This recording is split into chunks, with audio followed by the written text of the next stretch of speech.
looking into what happened yesterday, let us have checked a few points before the previous day's price movement, that is day before previous day's price movement, and you can see that this 432 is the resistance for the copper market. So day before yesterday, what happened is that the copper found a resistance at 432, that is it went up to 433 and then it dropped down. So please make a note of that. Let us see what happened yesterday. So from this point 428, from the opening, the copper stayed down for a few time and it consolidated for a while. Then it went up to and tested this 432. So we have marked this 432 as the resistance. Since the copper market found a resistance at this level and dropped, we have marked this 432 as a resistance, and it took the resistance at 432 and then it dropped down. Again it found a support at this this consolidation zone. It found a support at the same zone and then it again bounced back and took the resistance again at 432. Now 432 acted as a resistance for the copper market. Then the copper, in the late session, the copper fell down drastically. It is a very huge fall for the copper market. Almost it fell down more than 10 points.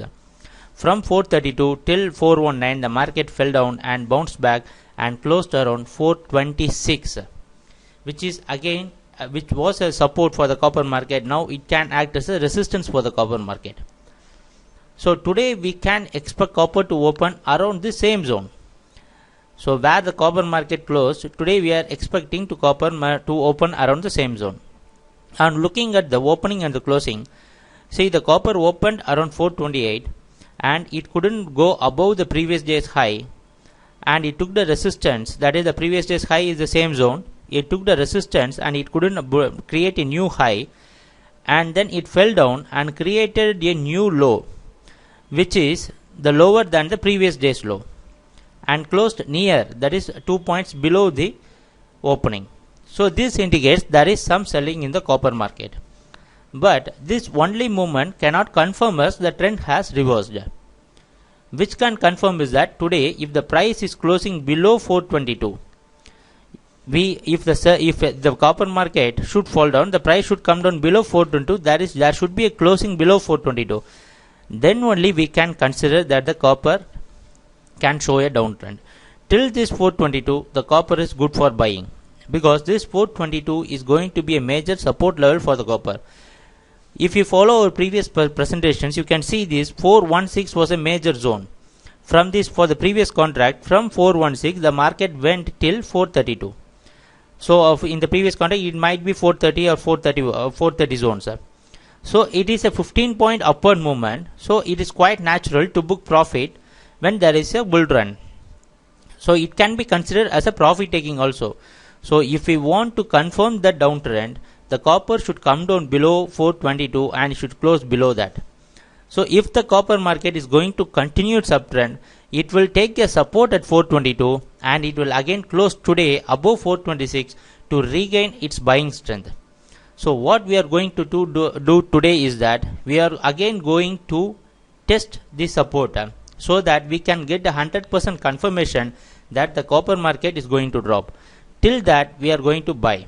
So what we suggest is go for a buy till 422 and test the copper market buying strength.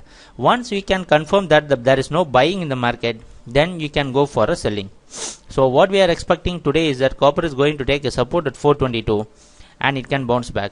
And also we cannot neglect that the copper can go for a selling.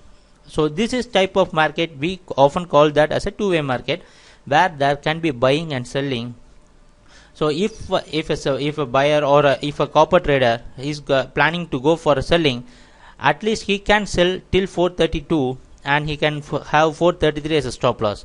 That is the major resistance in the copper market. He can test this major resistance in the copper market. The sellers can also test this major resistance, but we advise clients to follow the trend. The trend for past 1 week is that it was in buying. So test the buying initially and then you can go for a selling. So what we expect copper today is that our first preference is going to be 422, buy till 422 and test the copper market. Then we can decide where the copper is going to go. So for sellers also there is an opportunity. You can take this 432 as a resistance and you can go short, but please maintain stop loss at 433, which is the maximum high, that is previous days day before previous days high, and you can trade in this way also. So today is going to be a good day, and you can expect copper to move in both the directions, but closely watch this 422 and 426, which is going to be the major zone for the copper. So watching this zone can make us easily identify what is going to be the trend today. So follow the support and resistance carefully, and follow the market movements at the major support 426 and 422. So let us see what's going to happen today. Happy trading. Take care. Bye.